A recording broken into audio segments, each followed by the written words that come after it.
Você assistiu ao julgamento do Supremo Tribunal Federal nessa terça-feira? Alguns posicionamentos do ministro Luiz Fux alimentaram esperanças de advogados dos acusados que foram denunciados pela Procuradoria-Geral da República. Fux foi o único ministro a divergir, a não concordar com a maioria dos colegas com relação à atribuição do Supremo Tribunal Federal e da primeira turma do STF em analisar a denúncia apresentada pela PGR. Essa é uma das principais críticas dos acusados pela PGR. Eles acham que não cabe ao Supremo analisar esse caso, que não cabe à primeira turma, mas ao plenário.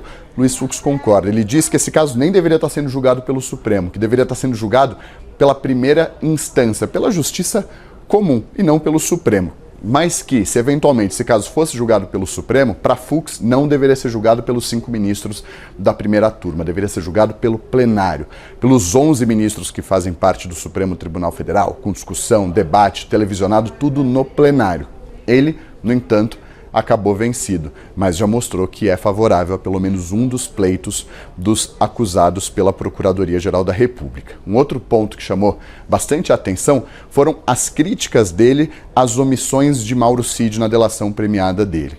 O ministro Luiz Fux não quis entrar no mérito da delação, disse que isso é um ponto que vai ficar para ser discutido mais adiante, no meio da ação penal, quando de fato a denúncia for aceita pela primeira turma do Supremo Tribunal Federal. Mas ele já deixou muito claro que houve omissões de Mauro Cid. E essa é uma das principais críticas e um dos principais questionamentos dos advogados dos acusados pela Procuradoria-Geral da República, que questionam a delação do Mauro Cid, questionam as omissões do tenente-coronel, e esse é um ponto em que houve uma concordância entre o ministro Luiz Fux e o que dizem os advogados. Apesar disso, ele votou com a maioria dos colegas, votou com o ministro Alexandre de Moraes, mas já deu uma sinalização de que pode questionar mais adiante a legalidade da delação do militar. Um outro ponto que não diz respeito a esse julgamento, mas ao julgamento daquela mulher que pichou a estátua à justiça em frente ao Supremo Tribunal Federal, é que Luiz Fux interrompeu aquele julgamento.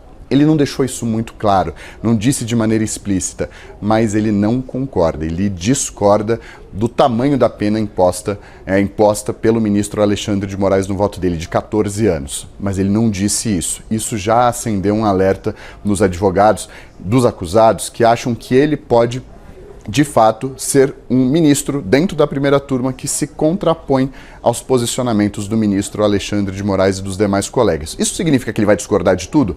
Não, mas mostra que nem sempre ele estará alinhado aos demais colegas, ele nem sempre estará alinhado à maioria dos ministros da primeira turma. Vamos acompanhar como serão os próximos passos desse julgamento.